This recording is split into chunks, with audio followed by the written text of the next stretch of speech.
Assalamualaikum. Hai, berjumpa lagi dengan Bu Risa. Kali ini kita akan membahas mengenai struktur jaringan pada batang dan pada daun. Tujuan pembelajaran pada kali ini yang pertama adalah menganalisis hubungan antara struktur dan fungsi jaringan pada batang. Yang kedua, menganalisis hubungan antara struktur dan fungsi jaringan pada daun. Jangan lupa untuk menerapkan 3M, memakai masker, mencuci tangan, dan menjaga jarak agar kita selalu sehat. Pertama, kita akan membahas mengenai struktur jaringan pada batang. Batang merupakan salah satu organ atau struktur dasar tumbuhan yang berada di atas permukaan tanah. Menurut Kamus Besar Bahasa Indonesia atau KBBI, batang adalah bagian tumbuhan yang berada di atas tanah, tempat tumbuhnya cabang dan ranting. Batang untuk mendukung bagian tumbuhan lainnya, seperti daun, bunga, dan buah. Batang memiliki ruas dan antarruas. Pada ruas akan muncul bunga dan tunas daun. Nah, Ananda, harus kita pahami bahwa batang memiliki ruas sehingga pada batang akan muncul tunas. Sedangkan pada akar tidak memiliki ruas sehingga pada akar tidak ada munculnya tunas. Batang disebut juga dengan alat-alat lateral. Karena selama tahap pertumbuhan, alat lateral yang dihasilkan adalah daun dengan tunas.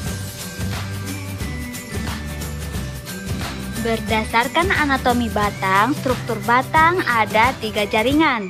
Yang pertama ada epidermis, yang kedua korteks, yang ketiga endodermis dan stele atau silinder pusat. Bagian epidermis batang.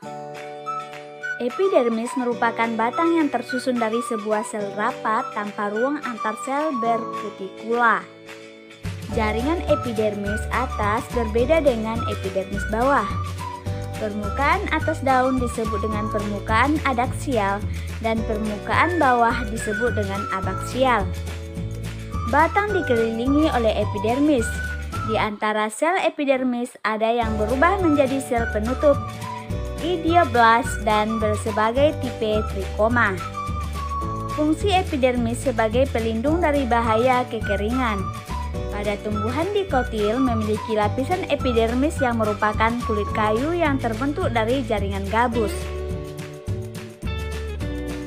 Bagian korteks.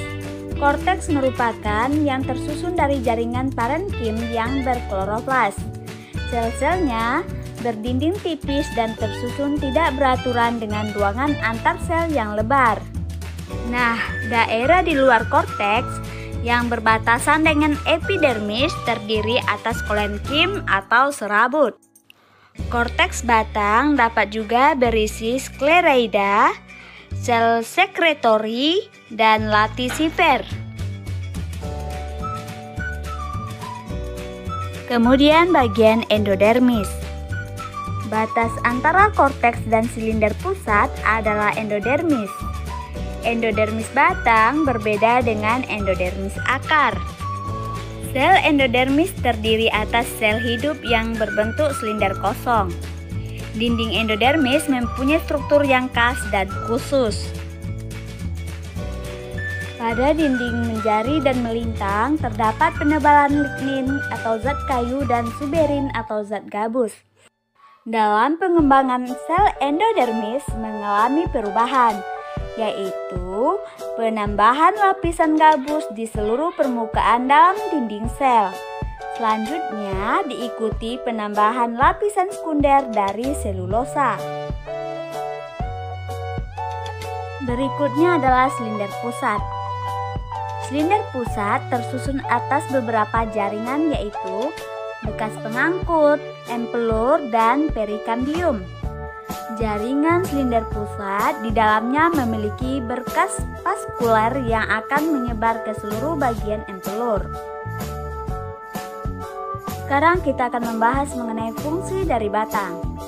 Ada sejumlah fungsi batang pada tumbuhan, yakni pada batang terdapat daun yang berfungsi menghasilkan makanan melalui fotosintesis dan mengeluarkan air melalui transpirasi.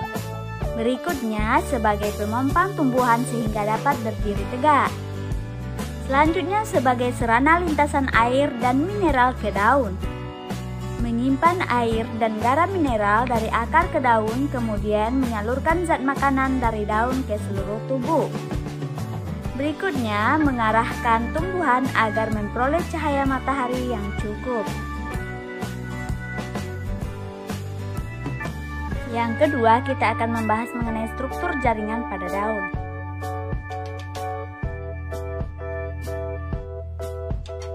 Daun adalah bagian organ yang utama pada tumbuhan yang memiliki peran untuk menghasilkan karbohidrat dengan melewati suatu proses yang dinamakan fotosintesis.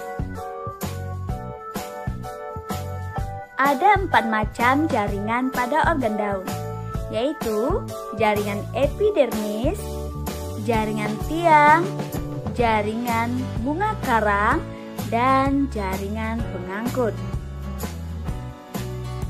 Yang pertama, kita akan membahas mengenai jaringan epidermis. Jaringan epidermis merupakan lapisan terluar yang menutup permukaan atas dan bawah daun. Fungsinya adalah untuk melindungi jaringan daun yang ada di bawahnya. Epidermis juga dilapisi oleh lapisan lilin atau kutikula yang berfungsi untuk mencegah terjadinya penguapan yang lebih besar. Bagian tertentu beberapa sel epidermis merupakan menjadi stomata atau mulut daun yang berfungsi untuk penukaran gas.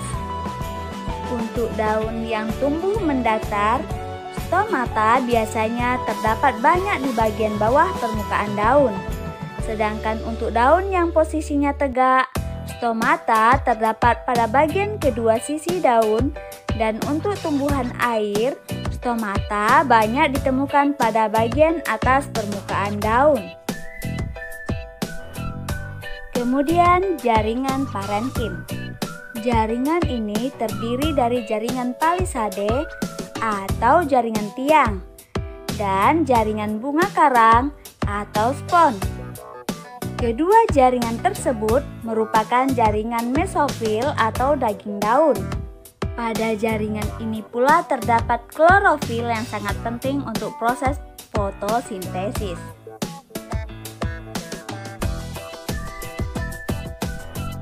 Berikutnya adanya jaringan pengangkut. Jaringan ini terdapat pada tulang daun.